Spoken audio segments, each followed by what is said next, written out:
meget lang tid, kan man sige. 15 år sad vi og regnede på i bussen, og det er alt for lang tid siden. Men han kaldte på mig, da jeg var ikke mere end 17. Der gav han mig den store velsignelse, at han åbnede mine øjne efter et evangeliestudie sammen med en af mine kære venner, som boede i det samme kollektiv, som jeg boede på det tidspunkt. Han hed Ejner, og var fra Letland og studerede statskundskaber. Sammen med ham, efter lang tids modstand, så indvildede jeg i en gang om ugen hver lørdag. Og ja, jeg kan kun sige, at den ene gang om ugen, det blev hurtigt til meget, da det gik op for mig, at det i sandhed var guddommelige ord, der stod i evangeliet. Vi læste fra alle 4 evangelier, og jeg så bare med det samme, hvor syndfuld jeg var. I Herren Jesus kunne jeg bare se min egen afspejling, og jeg blev så ked af at se ind på mig selv, se alt det urenhed og alle de ting.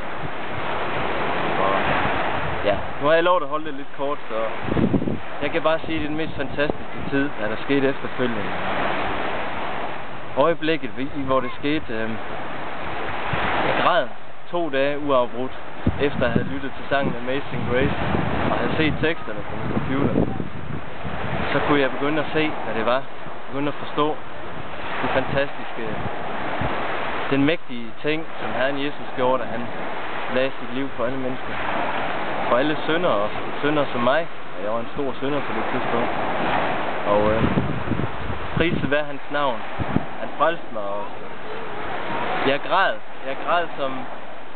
jeg græd tårer, der var nok til en helt flod.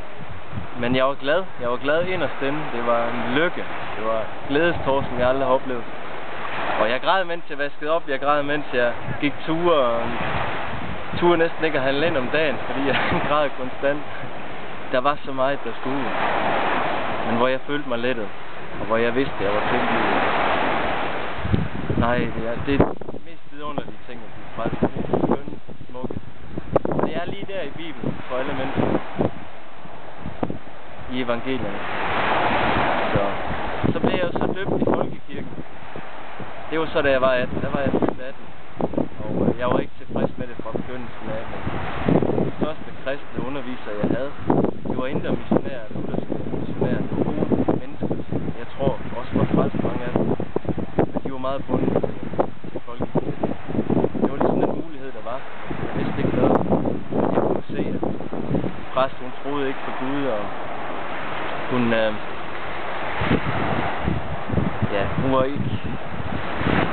var ikke værdig til at døbe en menneske, som kom til Gud.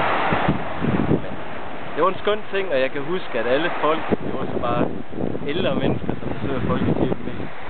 Men de kom og trykkede mig i hånden, de så, at jeg så udlandsk ud, og de tillykke ønskede mig bare, tillykke med din tro, din nye tro, og det var så stort et moment for dem at se.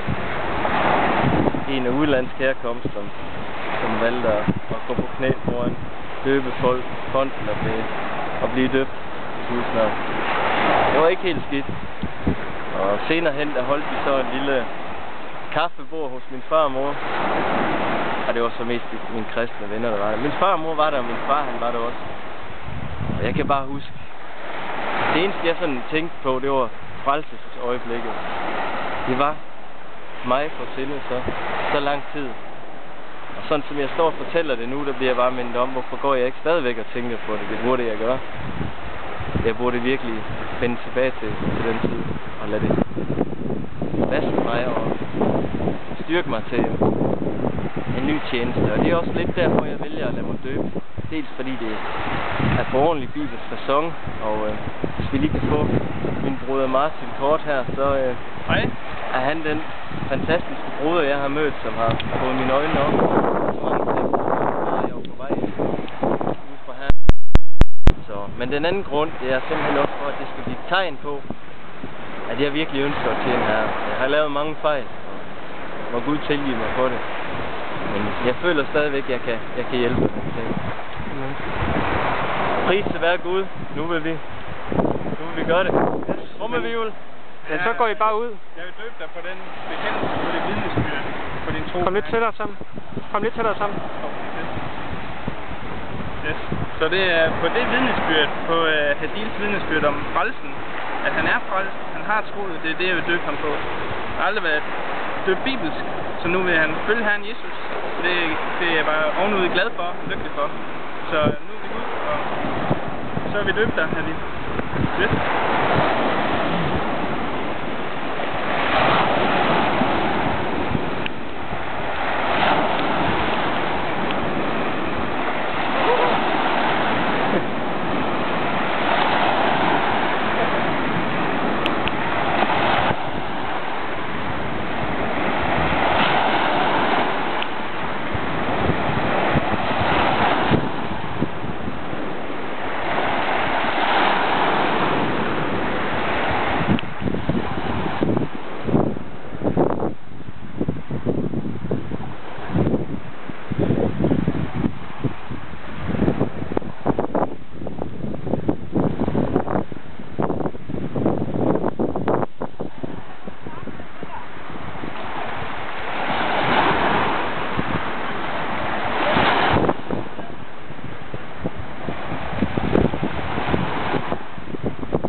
Tillykke, Hadil.